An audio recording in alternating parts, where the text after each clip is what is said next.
Welcome to the Expanding Your Search and Stopping for Directions podcast with Brent and Jodibailey. We are growing our circles of connections and knowledge together with encouraging conversations and positive communications. Today, Brent and Jody welcome the supervising producer of Let's Make a Deal and the co-host of Full Life TV, Joseph Mancuso. And now, Brent and Jodibailey. Hey everybody, happy Friday! Welcome to Expanding Your Search and Stopping for Directions. It's Brent Bailey. Did you get your taxes filed yesterday? I hope you did. If you didn't, you better be getting those extensions filed quick. Wow, what a year to be doing that. Joining me over at the tech booth right now is Jody and Preston. I did my taxes. Did you? Did you do your You got them taxes done, today? did you? Yeah. That's good. It Good involves, job, son. Numbers, you know that, right? All right. So, well, yeah. Welcome to the show today. We got a great guest. We've known him for a number of years. It's him and his whole family. But he is one of the producers that I guess the producer of Let's Make a Deal with Wayne Brady. I know that there's a lot of you out there that probably watch that during the day. Yeah. I grew up watching the one with Monty Hall. Yeah, and then there was, what's the other guy's name? Oh, there was another guy that was on, blonde guy with glasses. Anyway. Oh, Let's Make a Deal. Okay. You're thinking of The Price is Right. I am thinking of The Price is No. Right. So, you know, Let's when make I a grew deal. up, You get this curtain or whatever I have in my pocket. Yeah, exactly. That's the one. That. Okay, so I mean, you know what's so cool about our guest today is that when you say we knew him when he was very young. Yeah. And Preston's over here agreeing. And so just to see him grow up and do the things he's doing is amazing. Yeah, it is, So and it's something that you kind of just you look at don't- and go, wow. You don't want to miss this interview. Yeah, and he's got a lot of great things to say Yes. today. And so, with that being said, let's get to it. We don't have a lot of time No, we today. don't, so, because it's a good long interview. And so today is National Eggs Benedict Day. Anybody like Eggs Benedict? I do. They are good. I do too. It's good, right? They are good. It's a great, brunch type of item. That's it's usually an egg that's usually Yes. kind of runny, right? Yes. A little. And there's No, is not it so much It's a English muffin English muffin, and ham. hollandaise and ham and then hollandaise Hollandaise sauce, sauce, and yeah. it's so good. I like it. Yeah, Yeah. it is. It is extremely It's very good. So make yourself that for dinner. Yeah. All right. So what else is going on? Today is also National Healthcare Decisions Day. Healthcare Day. Healthcare Decisions Now, Day. what does that mean? It means about it. It's that music's making me laugh. Important. We have to focus our attention on making important advanced care planning. Oh, all right. So all right. sometimes it can be for a sad situation, but really when we plan what our health care is going to be, we're prepared in advance, and it's a smart thing. Yes, It is exactly. a smart thing to do. All right. One more we'll mention is National Orchid Day. Wow. Now, orchids, you see a lot of orchids on in Hawaii, in the Hawaiian Islands, Yes, right? and we're getting ready to go there. We are getting ready to go there.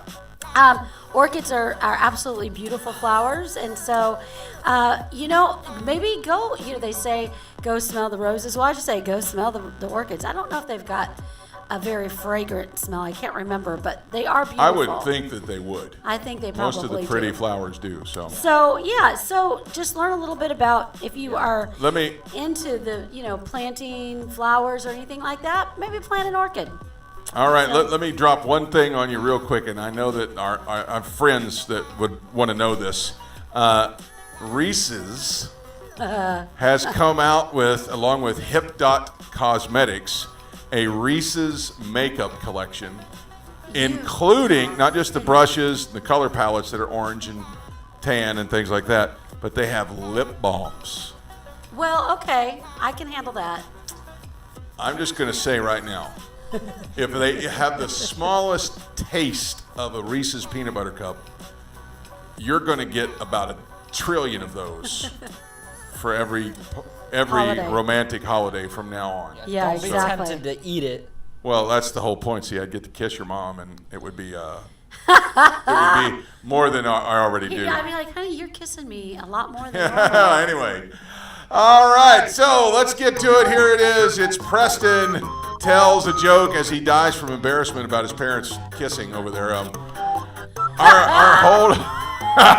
Our oldest boy is testing his comedy wings out. Right now, he's 2 for 2. He's told 2 killers. And so, Preston, tell us a joke. Why can't the pony sing? I don't know why. I have no idea. Because she's a little horse. Oh, all right, excellent. Preston tells a joke. All right, great job, son. Yes. You're 3 for 3. Yeah. So, all right, let's get to our guest today. We have got a great interview set up for you, so let's expand your search.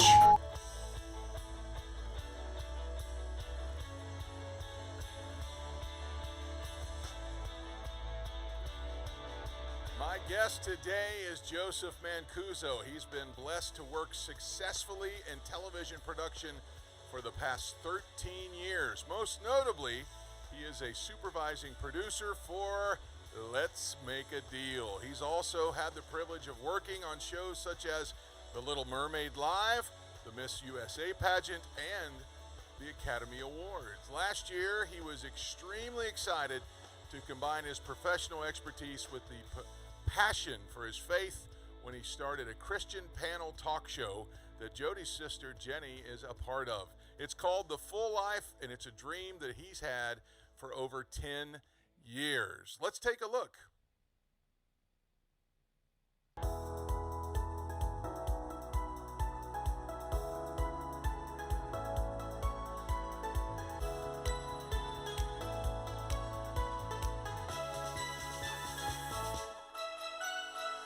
This show, it's called The Full Life. Really, an abundant life was Jesus' mission statement. And that's what the key to abundant life is for me, is God's kingdom here on earth. That we've got to get this message of hope out of Jesus Christ. Are we embracing the fullness that life has to offer?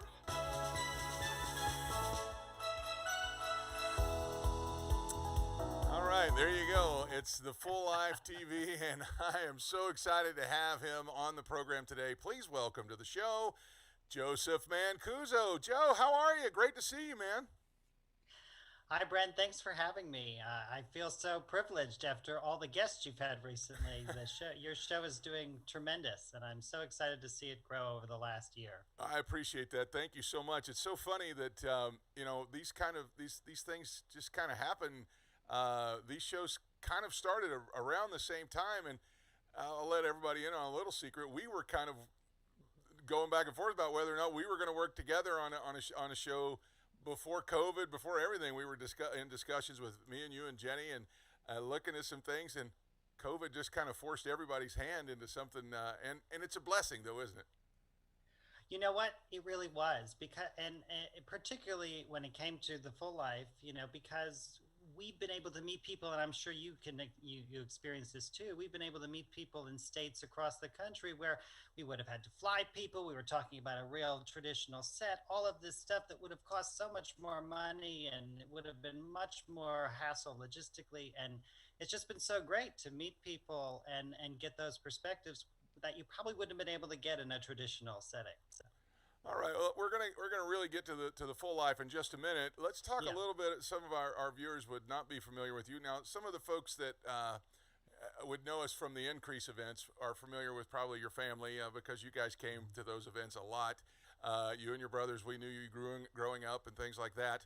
But you got into television production. How did that go about? How did that happen? Well, believe it or not, I wrote down in first grade that I wanted to be a television producer. I wanted to make good TV, I think is what I wrote down. So it really was always a dream that I had from a very young age. But so I just always had that trajectory. I kind of knew I was going to end up in LA. It was not a surprise to my parents that I ended up in LA. I did go to college for it. I trained in television production, and I worked really hard, but gosh, what I say to people is This is a very difficult business. It is a very unforgiving business. And in college, I had a professor that said, if you could do anything else and be happy, go do it, because it's that hard. And I really took that to heart. And I kept that in my mind, but I stayed the course. And I will tell you that it was a real faith walk the first couple of years, believing that you were going to make it. And it still is. But I'm so blessed that, God has worked that out in a way that I didn't even see, so that's kind of the story. Now, as I was reading your bio right before you came on, you're a producer now on Let's Make a Deal. Of course, those of you who are watching, some of our older folks would remember Monty Hall was the host of that. Now it's Wayne Brady. Tell us about that. How in the world did you land that job?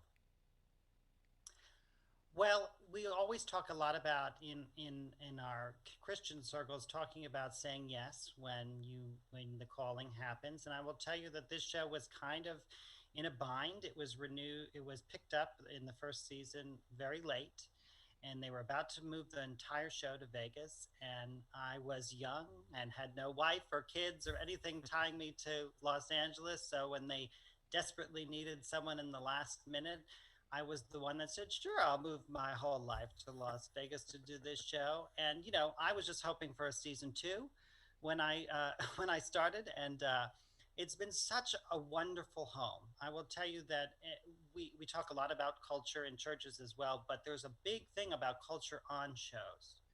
And the culture on that show makes the difference when you're working with good people that care about each other. And they've been able to sort of promote me throughout the years in different ways. And so I'm happy to still be there, almost now going on 12, 13 years later.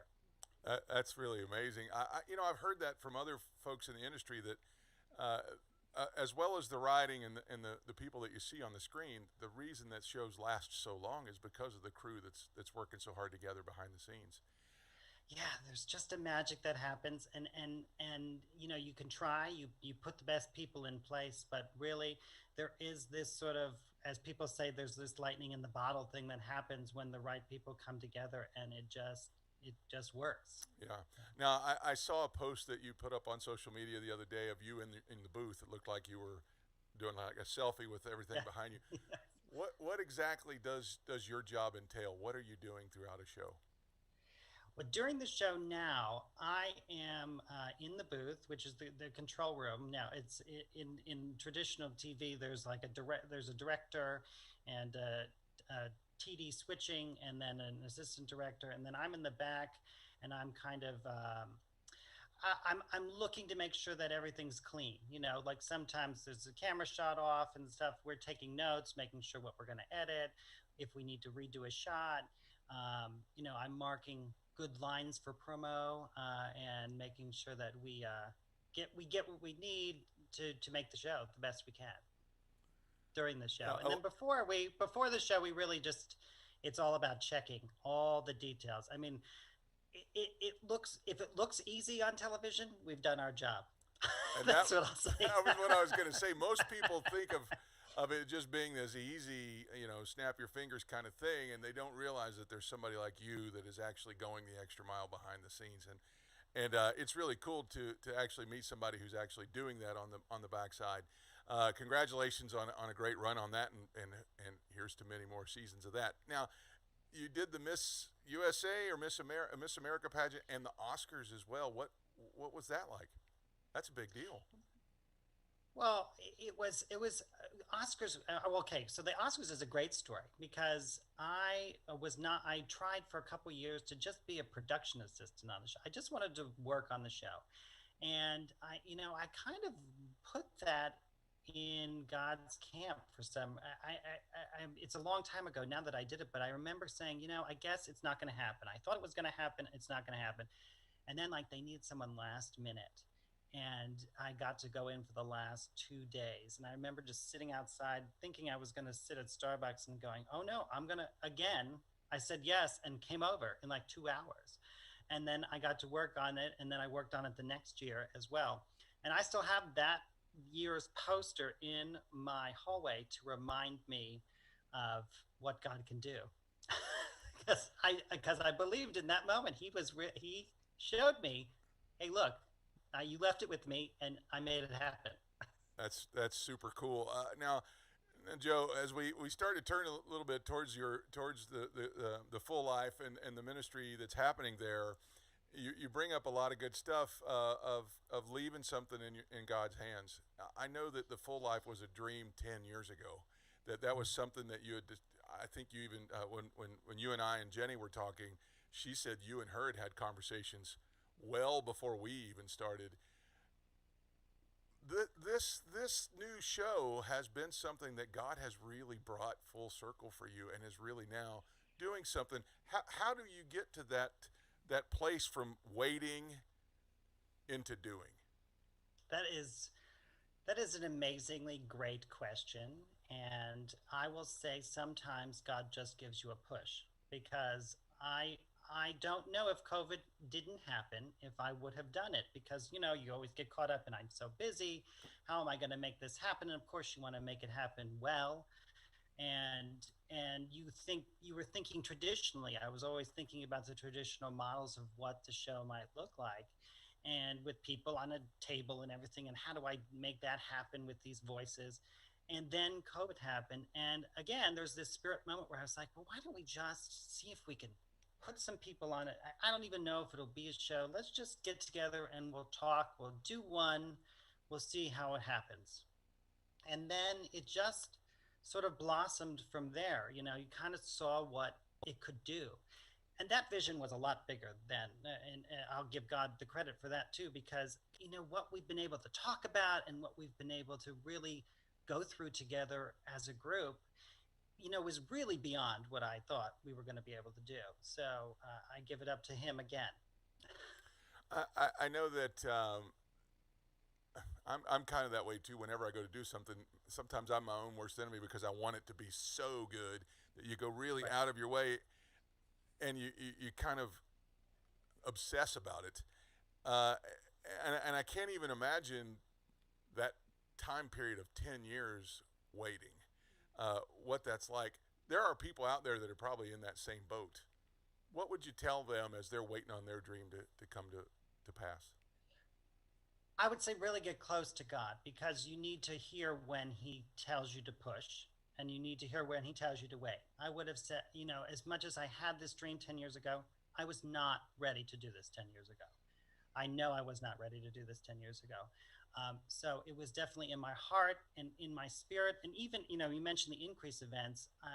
When I was in 5th grade, I remember having this vision of this whole network. And I was like, oh, I want to do it like right now. And sure, that's great. But I wasn't ready to do that. And, and you have to go step by step. And there's always a divine order. I think God's a very logical God. And I think he really puts things in a wonderful order. So that's what I would say. Overall, really get close so you can discern, in wisdom, whether he's saying to hold or go. So let's talk about the show. You have had these panelists, and of course Jenny's one of them, Jody's sister, but then you have two other great co-hosts as well, and you guys have tackled some really hot topics. Was that the intention from the beginning? Well, no, it was yes and no. I mean, I wanted to touch on the things of faith and culture, but 2020 was quite a year, and it was a heavy year, and it felt like we had to respond to what people were feeling. So we went into things that, we felt we had to go into and really go at it from a faith perspective. How do we respond as Christians? And how do we respond the best we can be and be what I like to say is the best witnesses of our faith? Because we're on the front lines. People are always going to look to us. So that's really what every show I hope we do is, how do we become the best witness about this issue that we see in culture? And it's a very diverse cast that you have. It's you, and it's of course Jenny. Now tell us about the other two folks that are co-hosts there. Who are they, and what's their story?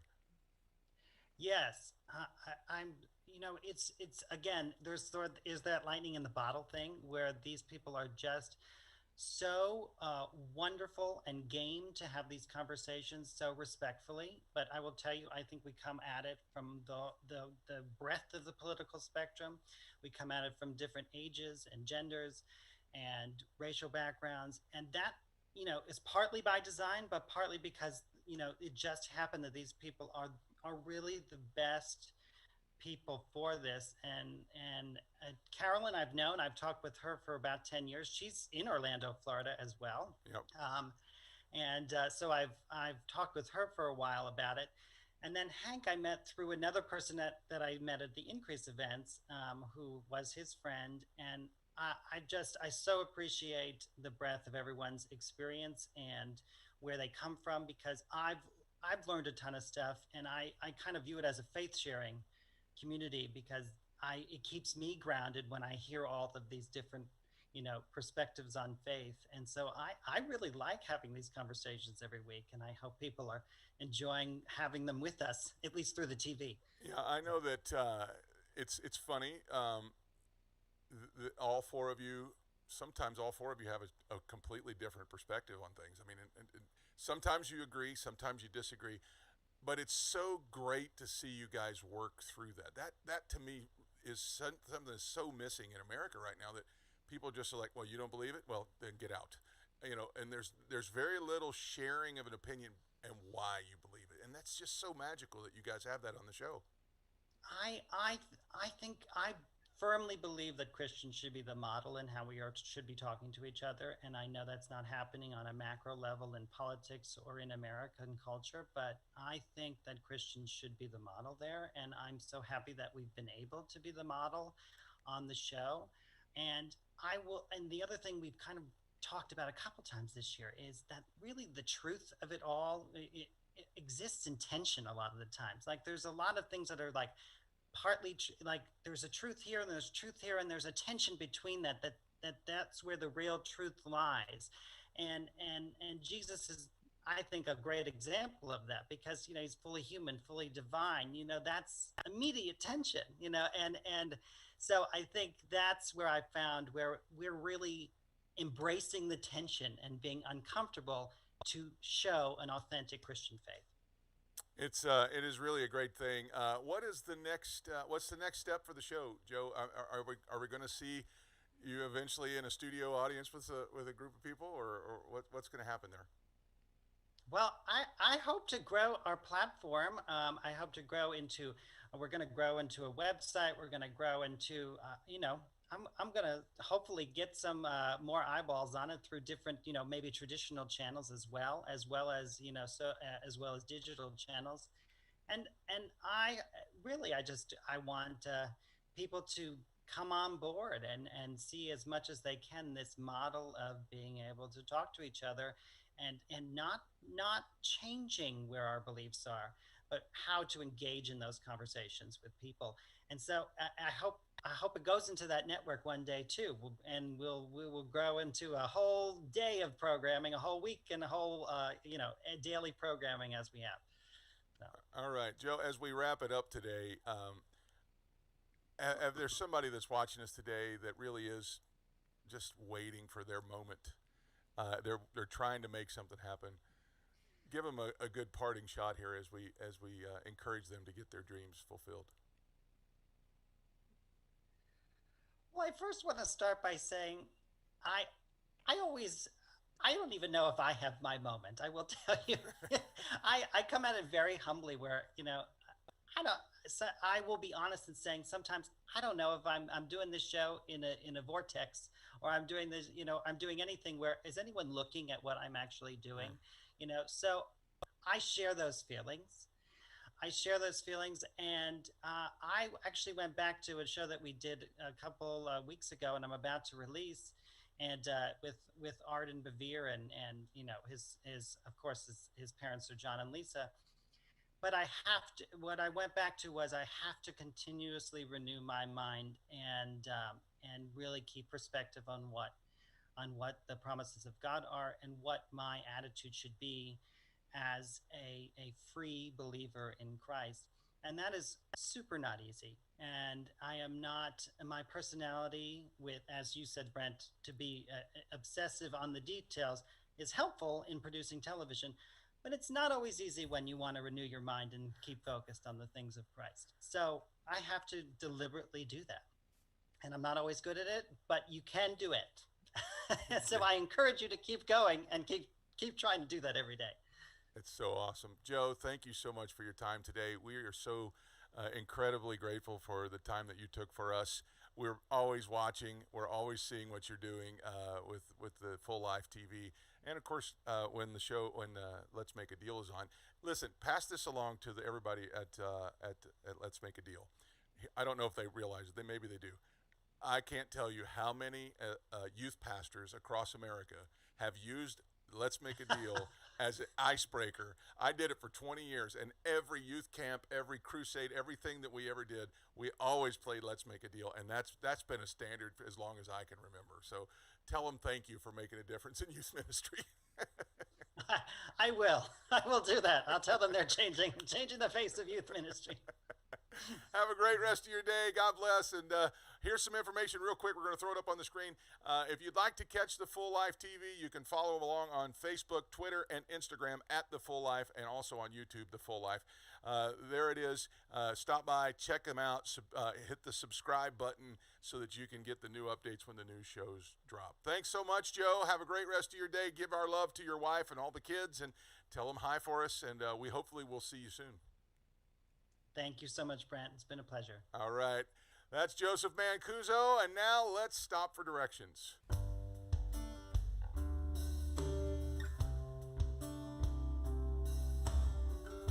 In one of the most famous stories ever written, The Count of Monte Cristo, Alexander Dumas tells us the story of a young man named Edmund who is betrayed by his friend, imprisoned, and long thought to be dead. In this time of being banished, Edmund plans his revenge for 10 years.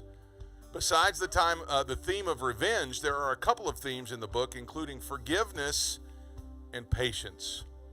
In his time of planning his revenge and his future, Edmund makes this statement: until the day when God shall decide to reveal the future to man, all human wisdom is summed up in these two words: wait and hope. What a great snapshot of the life of every human being. Until God steps down and reveals to us everything we need to know, everything we know now can be summed up by wait and hope, unless you're a believer. For the believer, it's not wait and hope, it's have faith and be patient. James chapter 1 verse 2 says, "My brethren, count it all joy when you fall into various trials." Really? Can you do that? Obviously you can, but you have to make the decision to count it. If it felt like joy and looked like joy, then you wouldn't have to count it as joy. Can your response to a challenge that's causing you to wait actually produce joy? My answer is yes. How? Because we decide to act like what we believe is going to happen, not what things look like around us. James said, knowing that the testing of your faith produces patience, but let patience have its perfect work, that you may perfect and complete, lacking nothing. Knowing what? That just because you're waiting, this is not your undoing. The victory that's coming is going to cause your faith to shine. That's going to wrap it up for the show today. My thanks to Joe Mancuso and the cast of the Full Life TV. Check them out right there on Facebook, Instagram, Twitter, and YouTube. Thanks again to Jody and Preston for another great broadcast. I really appreciate all the hard work you guys are doing over there at the tech booth. Until next week, I hope you found what you were looking for as you took the time today to expand your search and stop for directions. Have a great day, everybody. Thanks for joining us today. Connect with us on @expandingyoursearch on Facebook and Instagram and @expandingsearch on Twitter. Relive any of our episodes on YouTube. We're available wherever podcasts are found, including Spotify, iHeartRadio, Apple Podcasts, and Google Podcasts. You can also download the Direction Ministries app on iOS, Android, Apple TV, Roku, and Amazon Fire. Take some time today to expand your search and stop for directions.